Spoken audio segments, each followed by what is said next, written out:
Jadi pada malam ini saya akan teruskan kisah Nabi Ibrahim alaihissalam berdasarkan cerita dari Allah Subhanahu wa taala.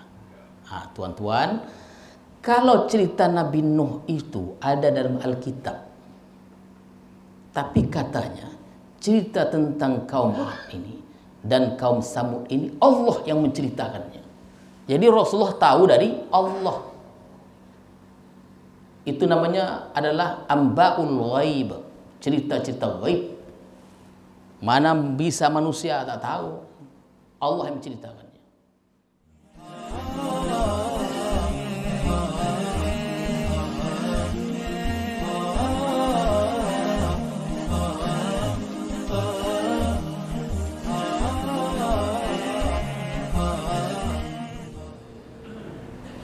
Assalamualaikum warahmatullahi wabarakatuh. Alhamdulillahi rabbil alamin. Wassalatu wassalamu ala ashrafil anbiya'i wal mursalin wa ala alihi wa sahbihi ajma'in, amma ba'd. Tuan-tuan para khalifah, para salikin, hadirin hadirat,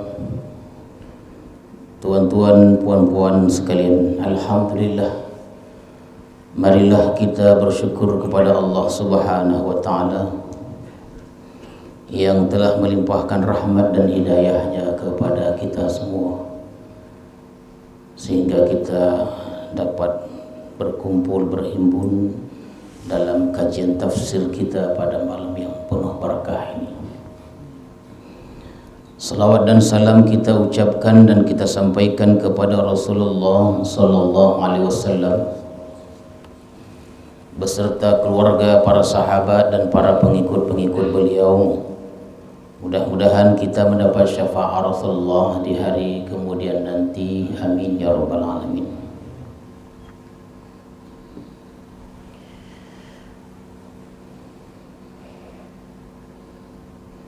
Pada perbincangan kita minggu yang lalu, setelah wastawat alal judi, setelah bahtera Nabi Nuh itu dia berlabuh di Al-Judi, yang bahasa lain disebut Ararat, itu di selatan Turki katanya, tapi sudah menjadi fosil dia. Ada pandangan yang mengatakan bahwa pengikut Nabi Nuh itu 80 orang, tapi kesemuanya tidak ada keturunannya. Yang punya keturunan itu anak Nabi Nuh itu sendiri, Yafis, Sam dan Ham. Itulah dia. Sedangkan Yam tewas. Yam itu lebih dikenal dengan Kanaan. Bersemaknya juga emaknya, istri Nabi Nuh alaihissalam, tenggelam di telan air yang begitu dahsyat itu. Jadi 3 anak Nabi Nuh inilah yang membentukkan generasi. Ketika hadirin dan hadirat sekalian, kaum Nabi Nuh yang ingkar kepada beliau ini sudah mati semuanya, belum habis cerita lagi. Ya, sejarah dunia ini baru habislah kiamat dia, barulah habis dia. Selagi belum kiamat akan ada cerita-cerita yang lain. Bangkit bangsa baru yang tidak kalah hebatnya kaum Nabi Nuh tadi itu. Perangai orang itu, sifatnya tak kalah hebat buruknya dengan kaum Nabi Nuh. Itu kata riwayat generasi keempat dari Nabi Nuh itu keturunan Sam pula katanya, keturunan Sam itu. Itulah yang disebut dalam Al-Quran bangsa Ad namanya. Kita ingat sudah habislah orang-orang seperti Nabi kaum Nabi Nuh sudah habis, belum lagi. Ada lebih parah dari itu lagi, dan akan ada lebih parah lagi, tapi tidak malam inilah dia. Begitulah perjalanan hidup ini dia. Jadi dikatakan dari keturunan Sam itu lahirlah satu bangsa, satu kabilah namanya Ad. Dan di sini diceritakan, dan sebahagian sudah kita ceritakan pada pertemuan-pertemuan sebelumnya.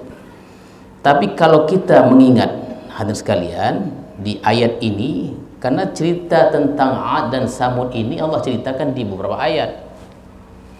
Maka teringatlah kita dalam surah Al-Fajr itu, kata Allah, alam taro kaifa fa'ala rabbuka bi'ad. Begitu kata Allah. Apakah engkau tidak melihat, perhatikan bagaimana Allah berbuat terhadap Ad, bi'ad. Siapa Ad ni? Irama dzatil imad. Penduduk yang tinggal di negeri Iram, Irama dzatil imad. Apa keistimewaan Iram ni? Iram ni punya bangunan-bangunan yang tinggi. Manusia pun bukan seperti kita. Tak sama dia.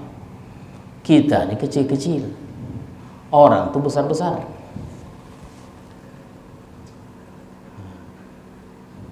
Itu bangsa Ad itu, Irama dzatil imad. Di mana? Di Yaman. Itu di Yaman. Jadi mereka ini sombong, angkuh, luar biasa lagi, dan menyembah berhala juga. Bahkan ada yang mengatakan suka membunuh.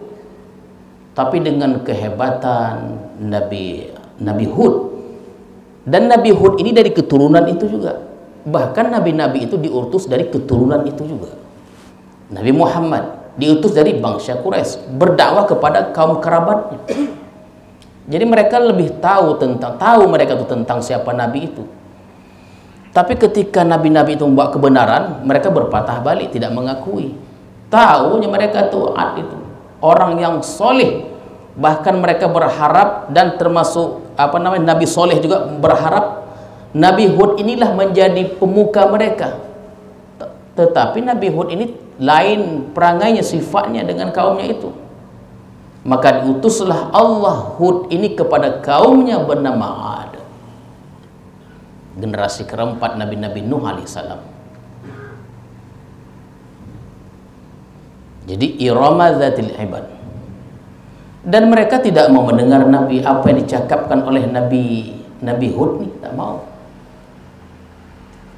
Nabi Hud alaihissalam. Dan ayat ini pun dalam surah Hud. Maka ketentuan datanglah setelah diberikan peringatan dan mereka tidak mau. Ada yang mengatakan 7 hari 8 malam azab itu datang, tuan-tuan sekalian. Orang yang besar itu, maka Allah datangkan angin topan yang sangat hebat. Maka bergelimpanganlah mereka, tak ada satu pun yang hidup kecuali Nabi Hud, dan Nabi Hud itu ada di kampung itu. Allah selamatkan. Ya. Bisa begitu? Ada kan? Tak bisa. Musibatul Rahman Aceh aja ketika peristiwa tsunami selamat dijaga Allah, katanya begitu. Begitu besarnya banjir itu datang, tsunami itu, tapi Baitur Rahman itu dijaga. Itu cerita sekarang, ini cerita dulu ribuan tahun yang lalu. Ada Nabi Hud dalam kampung tuh, dijaga Allah. Yang lainnya bergelimpangan mati semuanya. Dan mereka punya keahlian. Sudahlah tanaman subur, ya, pokok-pokok subur, luas kebun-kebun mereka itu. Mereka diberikan kepandaian dalam membangun bangunan. Bahkan dikatakan Irama dzatil imad allati lam yukhlaq mithluha fil bilad. Bangunan yang mereka bangun ini belum pernah ada sebelumnya.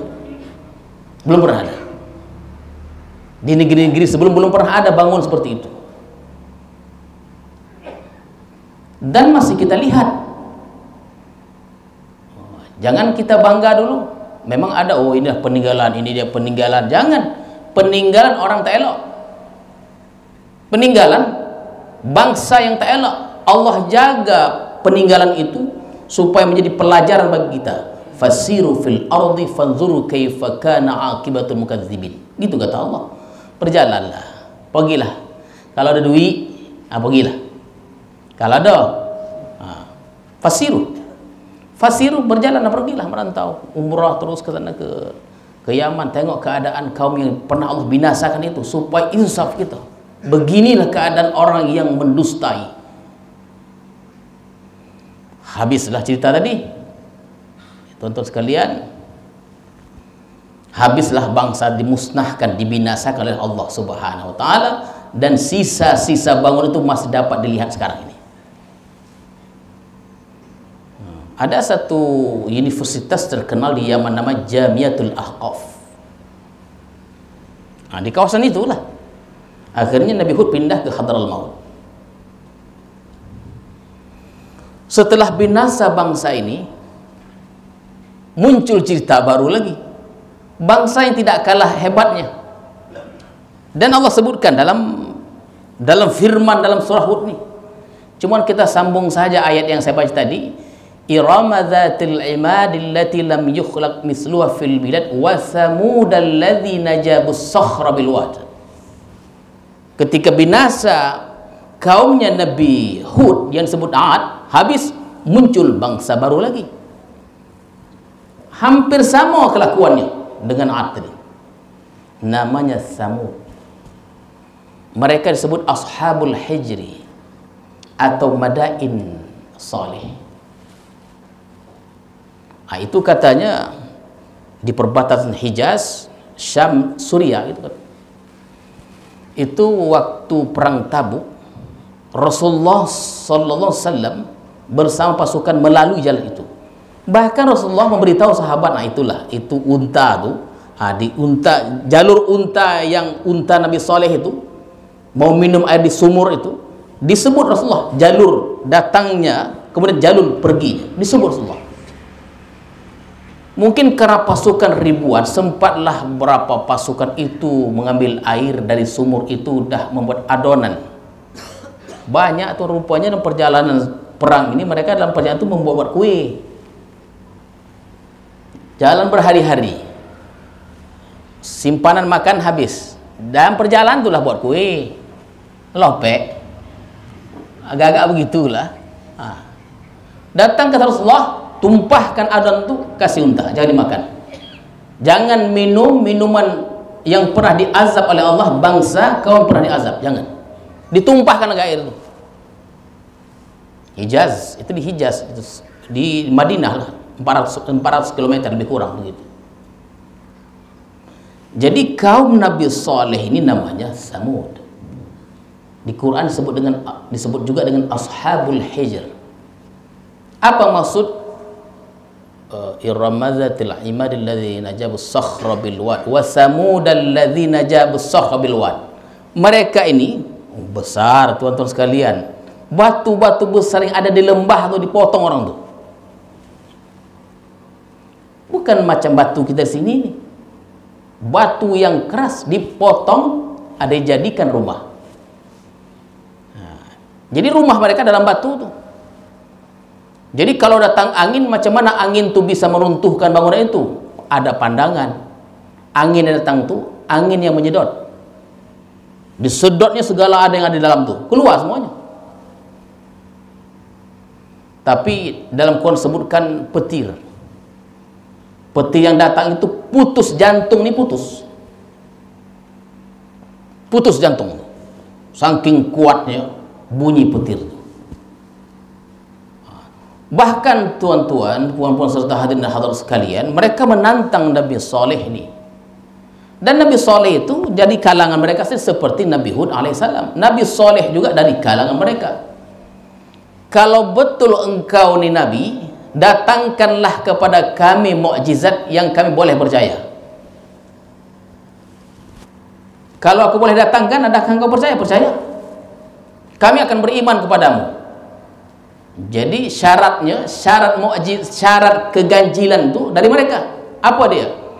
Kalau bisa kau buat, Saleh katanya, coba kau keluarkan unta yang lagi sedang bunting dalam batu ni. Itu antara syaratnya. Mereka buat persyaratan itu supaya Nabi Saleh ini dia tidak bisa berbuat, sehingga terbuktilah bahwa Nabi Saleh ini pembohong. Dan memanglah para nabi itu dituduh gila, pembohong dan lain-lainnya. Itu tuduhan-tuduhan yang dilontarkan oleh kaum para nabi terdahulu.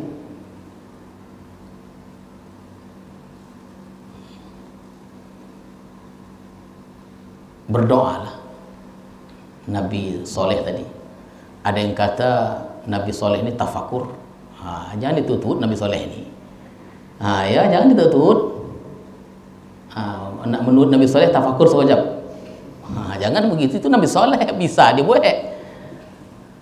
Tafakur dia. Keluar tuan. Heran kita pun, macam mana pun heran, macam mana hebat saya menceritakan keluarannya, macam tetap dipandang biasa. Macam biasa saja.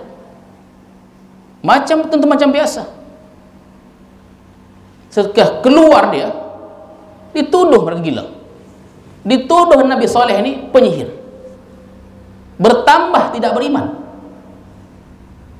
Dan mereka sudah mengikat satu perjanjian, nanti kalau dapat kubuat ini, ada sumur, maka dibagi sumur itu. Hari ini masyarakat yang minum, besok pagi unta pula yang minum. Begitulah bergilir. Tetapi tuan-tuan dan hadirin dan hadirat sekalian, walaupun pada hari giliran unta masyarakat tidak minum, tapi mereka bisa minum sepuas-puasnya susu yang keluar dari unta itu. Berapa banyak orang di kampung tu bisa minum susu. Tapi kalau kelakuan ganjil lah. Ketika keluar tadi, bukannya insaf dan sadar, bersekongkol lah. Dalam Quran itu disebutkan 9 orang yang bersekongkol nih. 9 orang. Bahkan ada satu hadis disebutkan, kata Rasulullah kepada Ali, maukah aku sebut ada 2 lelaki yang paling celaka nanti dia. Siapa dia? Yang pertama katanya lelaki, disebutkan warna kulitnya itu, yang membunuh unta Nabi Saleh. Yang kedua, orang yang membunuh engkau ya Ali. Di mana? Ubun-ubun nih. Tengok begitu. Rasulullah pun sudah tahu Ali akan dibunuh. 9 orang nih tuan-tuan bersekongkol. Setelah mereka melihat kenyataan yang luar biasa, keanehan itu, bersekongkol lah ingin membunuh. Kalau begitu tak bisa lagi, kita bunuh aja lah, biar selesai situ. Kita bunuh Nabi Saleh ini. Malam itu mereka bersekongkol 9 orang. Dan 9 orang ini bukan orang-orang dari kalangan bawah, pemukanya. Itu pula tuh orang kalangan yang terkemuka dalam masyarakat itu, 9 orang. Tuan-tuan sekalian, Allah jatuhkan, Allah azab dengan Allah menjatuhkan batu-batu di gunung mati semuanya. Dan setelah itu Allah binasakan kaum Nabi Saleh tadi. Mati. Habis. Itulah cerita singkat aja, ya. Cerita singkat kaumnya Nabi Hud dan kaumnya Nabi Saleh. Adakah habis? Belum. Ada lagi, lebih hebat lagi. Kalau dulu itu dia yang disembah itu 5 berhalanya, 3 berhala zaman Nabi Hud. Ini lebih banyak lagi. Bahkan tukang pahatnya ayah Nabi itu sendiri. Itulah Nabi Ibrahim alaihissalam. Tapi sebagian itu sudah kita ceritakan. Dan pada malam hari ini saya hanya memaparkan, menceritakan apa yang termaktub dalam ayat yang saya baca ini. Karena sebelum ini pun saya sudah menceritakan tentang riwayat Nabi Ibrahim dan ayahnya Azar, seorang pemahat berhala itu, yang dibakar Nabi Ibrahim, kan ada begitu dia. Jadi tuan-tuan, puan-puan sekalian, habislah cerita apa nih. Akan datang muncul lagi itu juga nih. Karena kisahnya kaum Nabi Ad dan Saleh ini akan ada lagi. Jadi pada malam ini saya akan teruskan kisah Nabi Ibrahim alaihissalam berdasarkan cerita dari Allah Subhanahu wa taala. Tuan-tuan, kalau cerita Nabi Nuh itu ada dalam Alkitab, tapi katanya cerita tentang kaum Ad ini dan kaum Samud ini Allah yang menceritakannya. Jadi Rasulullah tahu dari Allah. Itu namanya adalah amba'ul ghaib, cerita-cerita ghaib. Mana bisa manusia tak tahu, Allah yang menceritakannya. Jadi kemudian lahirlah kaumnya Nabi Ibrahim alaihissalam dikala kecilnya, dikala remajanya, dikala mudanya itu berhadapan dengan pertentangan-pertentangan sehingga dia keluar dari negerinya itu. Sehingga ketika beliau beranjak yang sudah berumur mungkin 100 tahun atau lebih kurang begitu, ini firman Allah, walaqad ja'at rusuluna Ibrahim bil bushra qalu salama qala salam.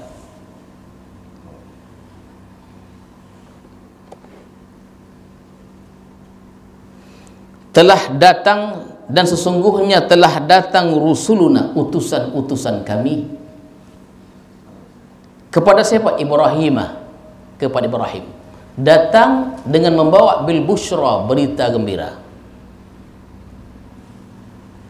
Qalu, mereka berkata, salamah. Oh, salam pun dari dulu ada rupanya. Salam tu dari dulu. Dari ribuan tahun dulu sudah ada. Jadi yang tamu-tamu utusan-utusan kami ini kata Allah datang mengucapkan salam. Dijawab Ibrahim salam juga. Karena yang datangnya seperti manusia tapi bukan manusia. Tapi malaikat-malaikat. Disebut di sini bukan rusuluna. Artinya lebih dari 2 orang. Rusuluna, utusan-utusan kami. Datang malaikat. Hebat tuh hamba Allah, bisa malaikat itu datang. Ika malaikat mandang rumah kita tahu tak dia? Tak apa-apa isi rumah tu. Ika malaikat datang ke rumah Nabi itu mengucapkan salam, assalamualaikum. Salam, dijawab dengan salam. Tapi dalam bentuk rupa manusia yang tampanlah pula. Duduklah mereka ni tuan-tuan sekalian. Fama labisa an ja'a bi'ajlin hanidh.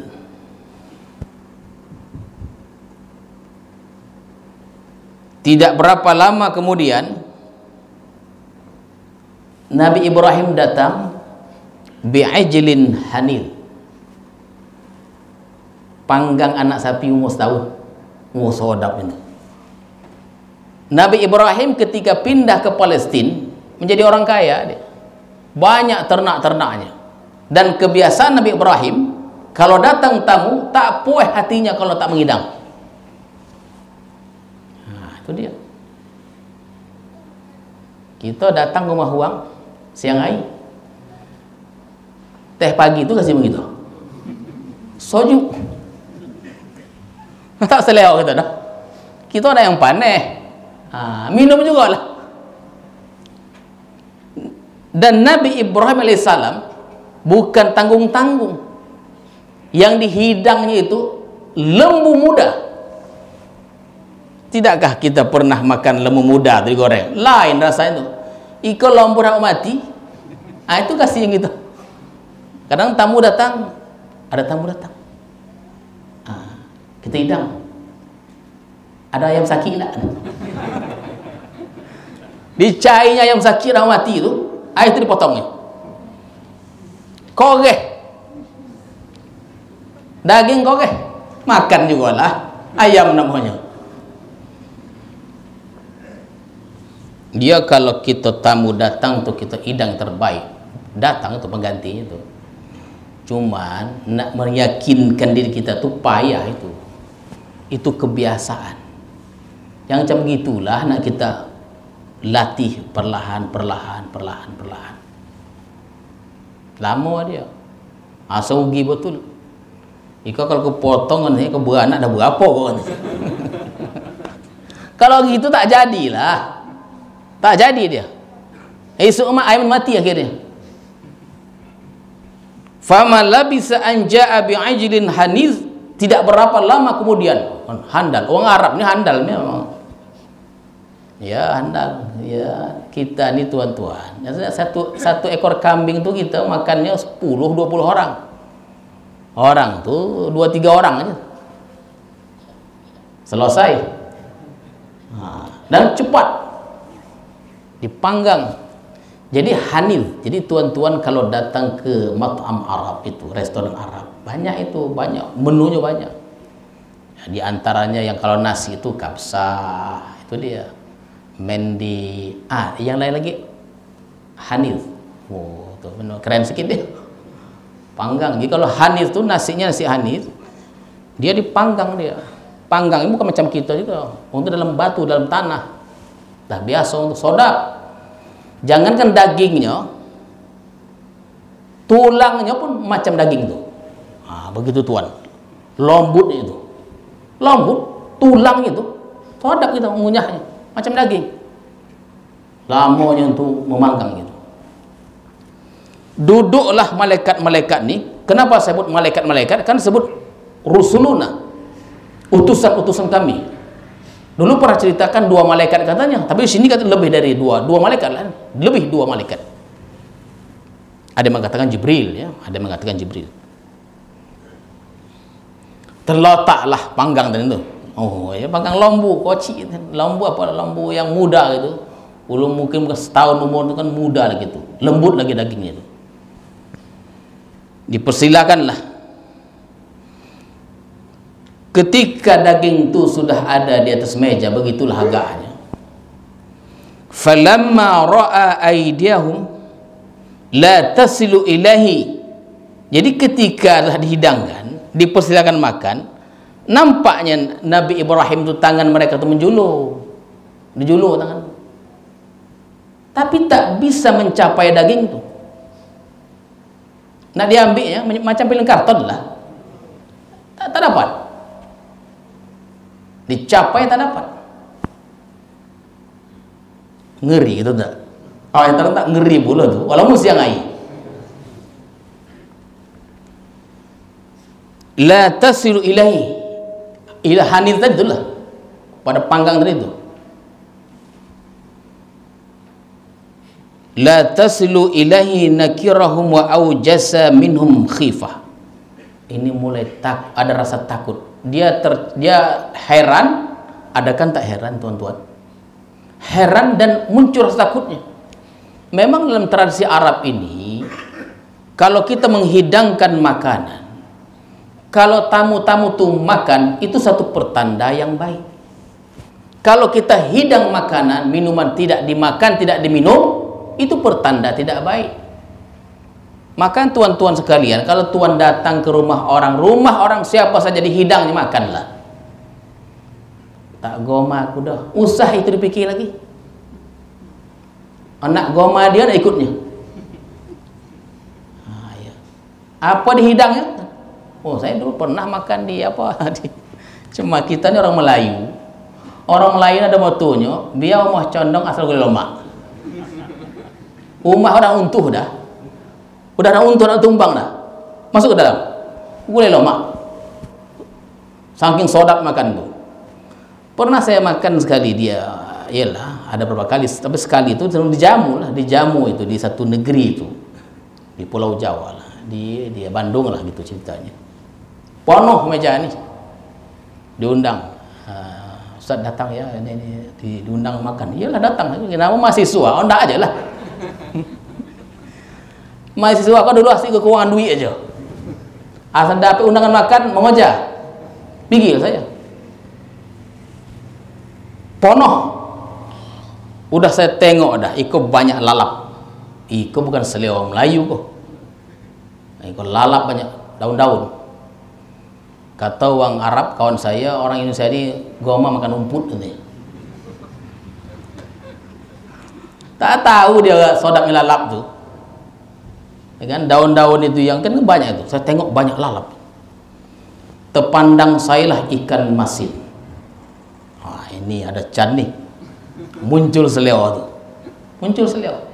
Saya ambil 3 tukah. Ini cerita betul tuan, bukan cerita buai-buai. Saya ambil 3 tukah. Itu dia. Kan tak sodap hati kita diundang kita tak makan. Kita tunjuklah kita tu seleo. Tak boleh kita tidak menunjukkan begitu. Kita tunjuk seleo. Sodap. Sodap. Padahal mati tidak. Sodap. Saya pemasak tu. Oh, memang hiyo tanya. Oh, alhamdulillah sodap. Boleh. Ada boleh. Saya ambil 3 tukah. Manih punya. Ikan masin manih. Muncullah apa akal ini macam mana nak mindahkan itu? Kita mana boleh makan manis-manis ke? Kita ke podeh, kan begitu dia. Lama manis tuan. Saya pun tak menyangka, saya sudah lama tak menyangka saya kalau ikan masin tu manis. Namanya ikan masin tapi asalnya manis. Iko dia bau. Tengah-tengah tuan rumah tu dia memandang lain, saya pindahkan dengan kawan saya tu.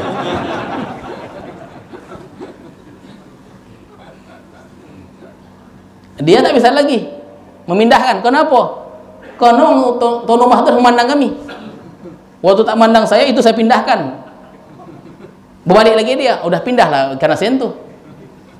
Oh, manis. Tak bisa itu. Yang manis-manis itu payah nampaknya. Ya, ciri khas Melayu tu dia, podeh. Ya, podeh. Jadi tuan-tuan makanlah. Saya pernah saya cerita di Johor itu tinggallah saya itu dalam 10 hari di rumah orang pedalaman itu. Ini nak berdakwah nih, nak berdakwah. Ikau rumah orang itu yang saya rumah orang kamar tak ada, anak banyak. Heran gitu aja. Namanya kalau apa wang asli namanya. Wang asli kadang orang bertuhan tak bertuhan. Kalau nampaknya ganjil batu tu disembah batu tu. Nampaknya bosa pokok tu disembahnya pokok. Pergilah. Ini kita datang pas waktu makan siang. Bangsailah kau cerita ni. Jadwalnya datang siang pula tu. Jadi itu tuan masuk kami ke rumahnya itu, lantai itu lantai batang pinang. Jadi berlubang-lubang, berlubang-lubang. Jadi segala yang di bawah itu nampak. Yang babinya, yang anjing nampak semua, pelimbahan lah, hitam. Disediakanlah kami itu obus ubi. Ubi itu diobusnya udah dalam periuk tu, hidangkannya. Dia mau menghormati kami itu, diguntingnya plastik itu isi ikan masin, isinya ikan masin. Itu memang buat ikan asin itu, bukan manis dia. Diguntingnya di depan kami, dimasukin kuali itu, digorengnya.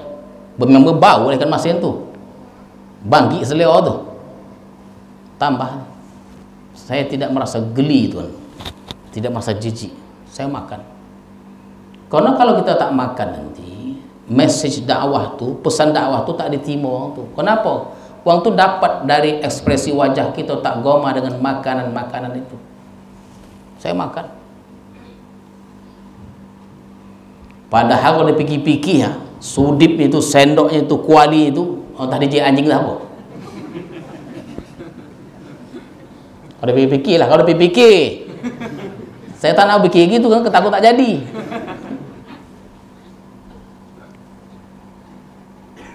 Jadi hadirin dan hadirat sekalian, ketika melihat gelagat Nabi Ibrahim ni ada muncul rasa takutnya, wa aujasa minhum khifah, takutlah dia. Ini tak makan ni bahaya ni. Itu bukan pertanda yang baik.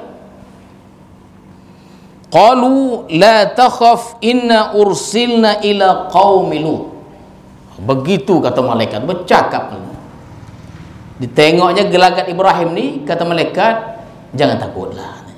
Jangan takut. Karena kami sebetulnya kami diutus nih. Sebetulnya kami sudah ada cerita itu bahwa kami ini malaikat-malaikat. Dan Nabi Ibrahim pun sudah biasa begitu dia.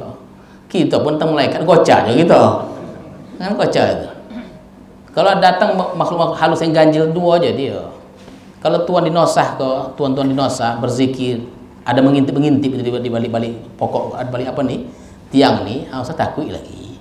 Malaikat tu nya. Dinosa, cuba sekali naik ke atas tu. Dipanggil nama kita. Tak apa dah. Tanya hati tu malaikat tu nya. Ya. Tak nak cuba tu payah tu.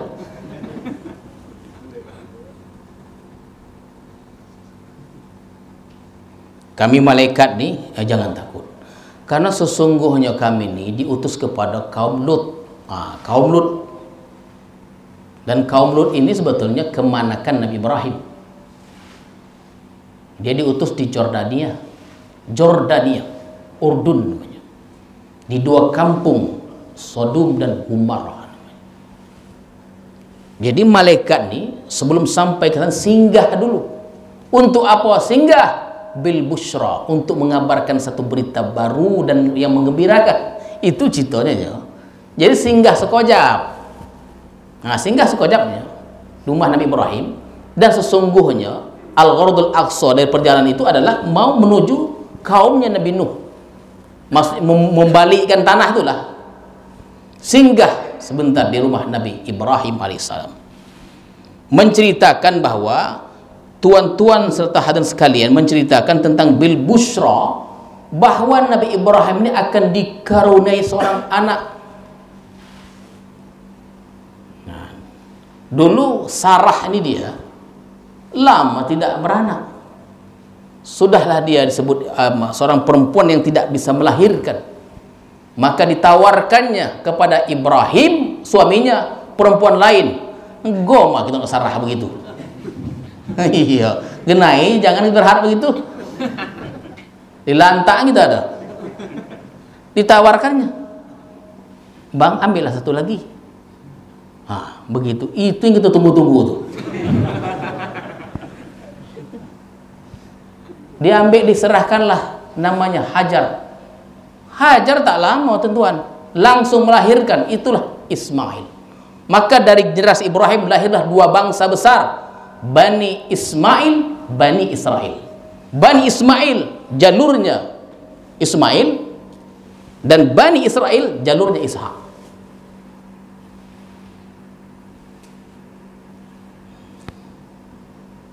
Jadi tuan, itu katanya pada umur katanya 100 tahun. Jangan kita heran. Syekh Abdul Wahab Rokan nih, iya, kalaupun saya tak salah lah, diagak-agak.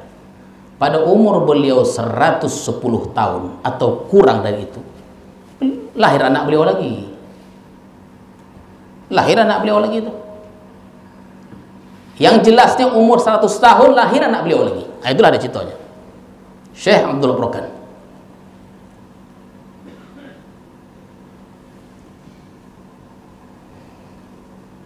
Jadi tuan-tuan sekalian, riwayat mengatakan ketika datangnya malaikat ini, umur Nabi Ibrahim sudah lebih dari 100 tahun, sedangkan umur Sarah itu 85 tahun.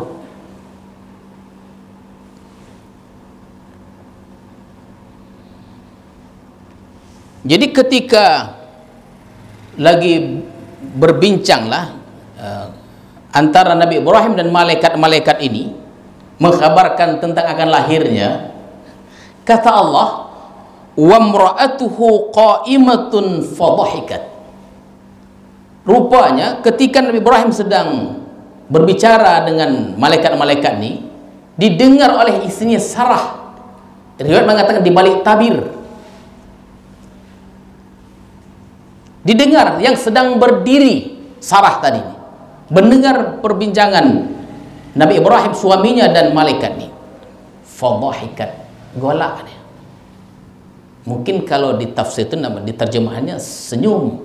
Di sini kita terjemahkan saja harfiah lah, golak dia. Tertawanya Sarah ini bukan mentertawakan suaminya, bukan mentertawakan apa namanya malaikat-malaikat yang menceritakan bahwa dia akan melahirkan, akan beranak, bukan itu. Mentertawakan dirinya sendiri. Ai, adokan aku macam gitu akan bisa beranak lagi. Ah, begitu. Sedang-sedang dia bercakap begitu, mengalir darah. Haid. Men masa kita. Umur 85 tahun, aku sedang dia golak tu mengalir, keluar darah. Oh, ini botol nampaknya ni. Memang botol lah bodoh. Cerita kau yang botol. Bukan tak botol, yang betul. Lah umur 85 tahun melahirkan anak. Kata Allah, fabasyarnaha, kami beri kabar gembira kepadanya bi Ishaq, lahirnya Ishaq, wa min wara Ishaq Yakub, dan setelah Ishaq itu lahirlah Yakub. Itulah generasi besar. Dan lahirnya Yakub ini ditengok juga Ibrahim. Tengok anak, tengok cucu.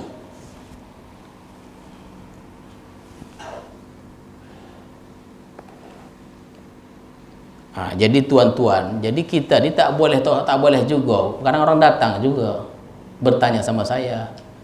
Begini pertanyaannya. Dia umur 50 tahun, 55 tahun. Tolong doakan saya Tuhan supaya saya beranak. Terkadang saya tanya, saya beranikan diri. Kadang saya tengok uponya, asal tahu nak saya tanya lagi dah. Iya betul begitu. Nampaknya wajah mungkin 50, 60 kan, tapi hasrat tu besar dia. Terkadang saya tanya, akak ni berapa umur akak ni? 55 tahun. Bolehnya Tuhan? Jawaban saya, Sarah aja 85 tahun, boleh saya bilang. Untuk membangkitkan semangat dia tu cek-cek ya. Sarah aja 85 tahun bisa. Memanglah kata dokter tu kalau sekian umur tak akan mampu lagi. Itu kan undang-undang manusia. Undang-undang manusia. Kita doakan. Tugas kita doa dan ikhtiar. Semakin banyak ikhtiar, semakin banyak harapan. Asalkan ikhtiar jangan salah. Urusan jadi tak jadinya, itu urusan Allah.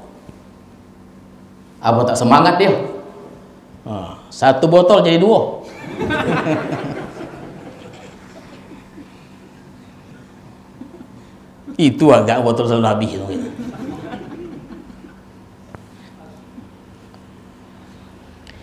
Dia botol itu tuan tuh isinya tuh bukan dia isi itu air itu terletak di lantai itu, tapi itu kadar isinya itu sudah dibaca 1000 qul huwallah, dibaca alam nasrah, dibaca dia al-fatihah, salawat nabi, malam Jumat dibaca yasin, di situ dibaca juga ayat Al-Quran berkaitan dengan apa yang hajat-hajat mereka itulah.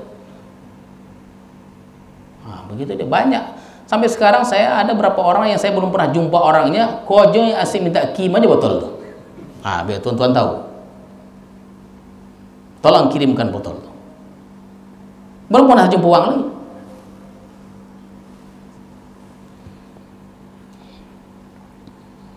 Tuan-tuan yang baca telah, tuan-tuan yang bacanya kan.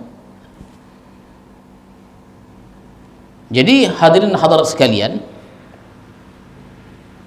dhahikat tu dia, saya tak tahu, mungkin di terjemahan itu dia tersenyum. Kita terjemahkan harfiah tergolak dia, mentertawakan dirinya, apakah aku ni betul ni?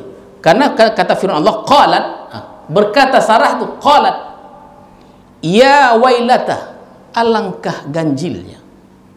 Begitu, alangkah ganjilnya. Umur 85 tahun. Ya wailata a'alidu wa ana ajuzun wa hadha ba'li syaikha. Adakah aku bisa beranak? Tak ada. Emang tak mungkin. Jangankan itu, ribuan tahun setelah itu Nabi Isa lahir tanpa ayah pun.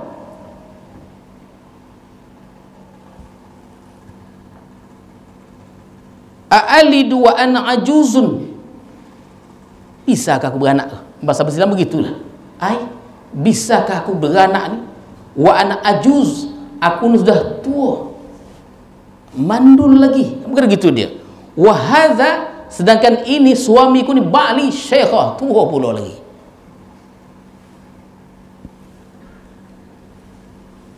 Inna hadza laisyun ajib, ini suatu yang mengherankan, yang ajaib.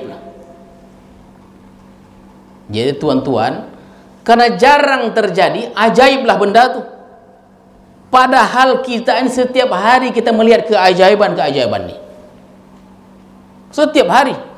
Peredaran waktu ni. Ini malam, bentar lagi lebih dingin. Muncul pagi, muncul tengah hari, muncul siang, muncul sore. Muncul lagi macam gini. Terus itu kan aneh sebetulnya. Aneh. Turun hujan, aneh sebetulnya.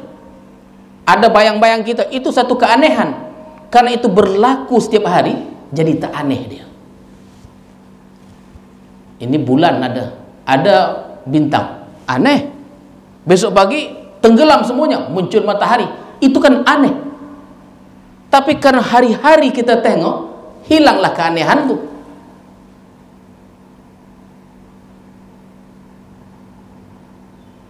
Cuba tiap hari kita jumpa jin. Biasa aja. Sekali-sekali pun yang takut kita ni ya.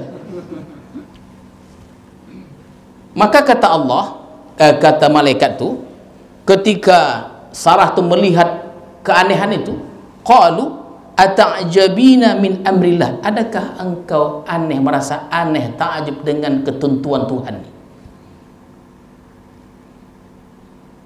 Jawaban tentulah tidak. Rahmatullahi wa barakatuhu alaikum ahlal bait, rahmat Allah dan barakahnya atas kamu ahlul bait. Itulah begitu dia. Innahu hamidum majid.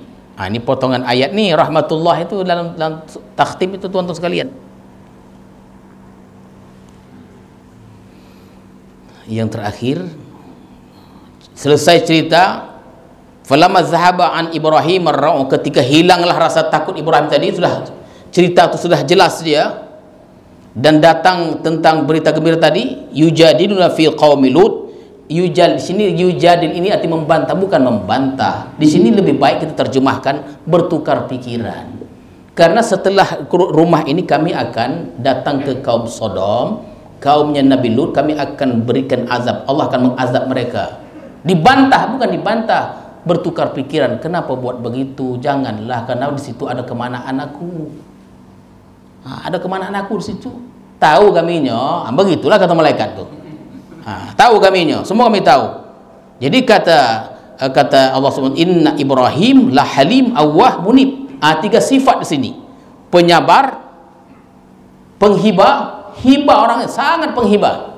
Ada orang tak peduli, Nabi Ibrahim sangat penghibah, sangat pengasihan. Munib, suka kembali pada Allah.